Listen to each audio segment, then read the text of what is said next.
নমস্কার, জীবন পাতা চ্যানেলের আরও একটা নতুন ব্লগে আপনাদের সবাইকে ওয়েলকাম। আজকে পিসির কথা খুব মনে পড়ছিল। আমার বড় পিসি এত ভালো রান্না করে না, এই লাউ ঘন্ট নারকেল দিয়ে। তো নারকেলও ঘরে ছিল আর কচি লাউ পেয়েছি। তো ভাবছি বড় পিসির সেই রান্নাটা আজকে করেই ফেলি। সেই কবে খেয়েছিলাম, কত বছর আগে, আমার দাদার পৈতের সময়।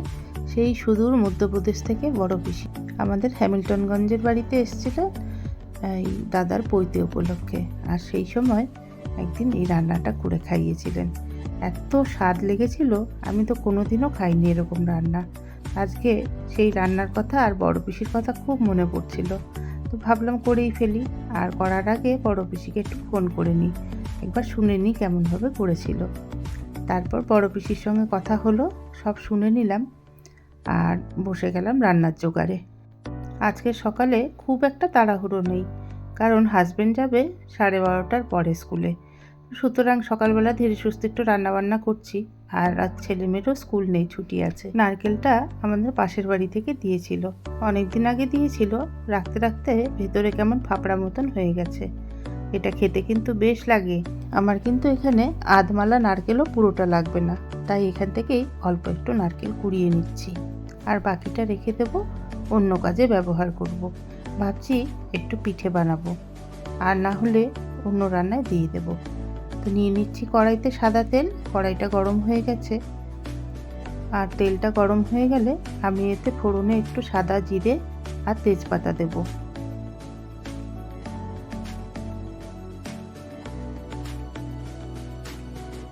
আমার ফোড়নগুলো ফুটে গেছে, আর এখানে দিয়ে দিলাম আমি লাউ কুচি। লাউগুলো সুন্দর করে কুচিয়ে নিয়েছি, একটু বড় হলেও অসুবিধে ছিল না, কারণ একদম কচি লাউ।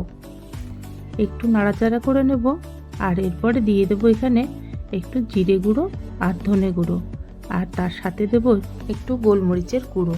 আর বিশেষ কিছু মশলা কিন্তু এতে লাগে না, ধনে, জিরে আর গোলমরিচের গুঁড়ো, ব্যাস এই কটা শুকনো মশলা হলেই হবে। আর হলুদ কিন্তু এতে হবে না, একটু সাদা মতনই থাকবে। ব্যাস সুন্দর করে নাড়াচাড়া করব। তারপরে পরিমাণ মতন কিন্তু নুন দিয়ে দিতে হবে।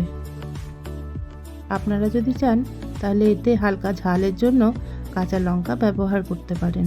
আমি এখানে পরের দিকে দুটো কাঁচা লঙ্কা দিয়েছিলাম, তাও কিন্তু চিড়ে দিইনি, কারণ ওই যে আমার ছোটো ছানাটি একদম ঝাল খেতে চায় না, তাই আমি দুটো কাঁচা লঙ্কা আস্তই দিয়েছিলাম।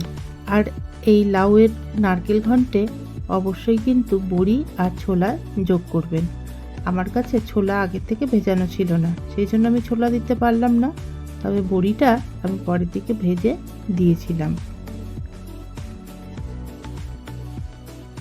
ব্যাস রান্নার এই পর্যায়ে এসে আমি কিন্তু পরিমাণ মতো নুনটা দিয়ে দিলাম। এবার একটু সুন্দর করে নাড়াচাড়া করে আমি ঢেকে দেবো সেদ্ধ হওয়ার জন্য। ওইদিকে লাউটা সেদ্ধ হতে থাক, আর আমি এদিকে অল্প কটা বড়ি ভেজে তুলে রাখি। আমার এই কলাই ডালের বড়িটা এবারে বেশ ভালো পেয়েছি, তবে কি মনে হয় যে বড়িটা বানিয়েছে ডাল বাটাটাকে একটু পাতলা করে ফেলেছিল, সেই জন্য দেখুন কেমন চ্যাপটা বাতাসার মতন হয়ে আছে আমার এই বড়িগুলো। তো যাই হোক, খেতে কিন্তু বেশ ভালো। এখানে বড়িগুলোকেও আমি খুব সুন্দর করে ভেজে নিয়েছি। এপাশে লাউ থেকে দেখুন কত জল বেরিয়েছে, আর এই জলেই কিন্তু সেদ্ধ হয়ে গেছে। জলগুলোকে আমি একটু শুকিয়ে নেব, কারণ এত জল জল কিন্তু ভালো লাগবে না। আর এর মধ্যে এই বড়িগুলো এই পর্যায়ে আমি মিশিয়ে দেব।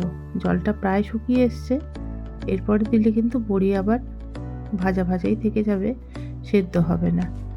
তা এখন আমি বড়িগুলো মিশিয়ে দিচ্ছি। এরপরে আমি স্বাদ মতন একটু চিনি দিয়ে দেব। লাউ ঘন্ট একটু মিষ্টি মিষ্টি হলে বেশ ভালো লাগে। তারপরে আবার এতে নারকেল পড়বে, সেই জন্য একটু মিষ্টি মিষ্টি স্বাদটা কিন্তু ভালো যাবে এতে। লাউ ঘন্ট নামিয়ে রাখার পর যাতে জল কেটে না যায়, সেই জন্য কিন্তু আমি একটুখানি, খুব সামান্য, মানে হাফ চামচের মতন চালের গুঁড়ো দিয়ে দিলাম। এবার স্বাদ মতন চিনি দিয়ে দিলাম। মিষ্টিটা আপনারা বুঝে দেবেন, যার যেরকম পছন্দ হয়। আমার তো একটু মিষ্টি মিষ্টি ভালোই লাগে। এখন দেখুন কি সুন্দর মাখো মাখো একটা ব্যাপার এসছে। এইবার এতে আমি নারকেল কোড়ানোগুলো দিয়ে দেব। নারকেল কোড়া দেওয়ার পরে খুব বেশি কিন্তু রান্না করব না, শুধুমাত্র একটু নাড়িয়ে চাড়িয়ে মিশিয়ে নিয়েই গ্যাসটাকে অফ করে দিলাম। আর দেওয়ার পরে কিন্তু তৈরি হয়ে যাবে সুন্দর সুস্বাদু লাউ দিয়ে নারকেল ঘন্ট। ব্যাস, আমার কিন্তু নারকেল দিয়ে লাউ ঘন্ট একদম তৈরি। আর মেয়েকে খেতে দিলাম গরম গরম। দেখুন কি বলে। ভালো হচ্ছে। পজ ছিল, পজ। ভালো লাগে।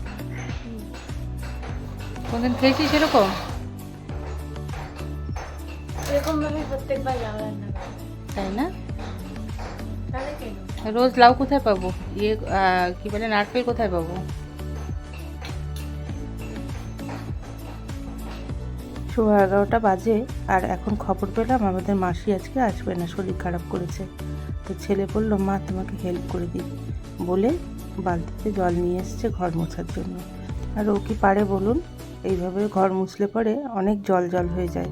পাশের ঘরটা তো ফ্যান দিয়ে শুকিয়ে নিয়েছি, এটাও শুকিয়ে এসেছিলো, কিন্তু ওই রান্নাঘরের প্যাসেজটায় একটু জল ছিল, আর ওতেই কিন্তু আমার একটা বিপত্তি ঘটে যায়।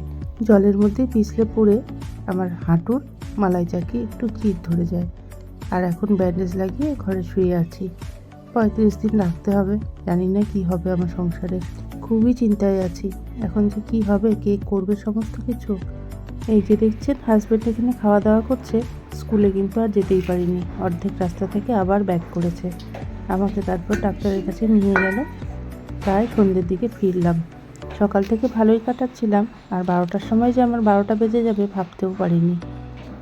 আজকের মতন তাহলে ভিডিওটা এখানেই রাখছি, পরবর্তীতে আবার কোনো সময় দেখা হবে। আপনারা সবাই ভালো থাকবেন, টাটা।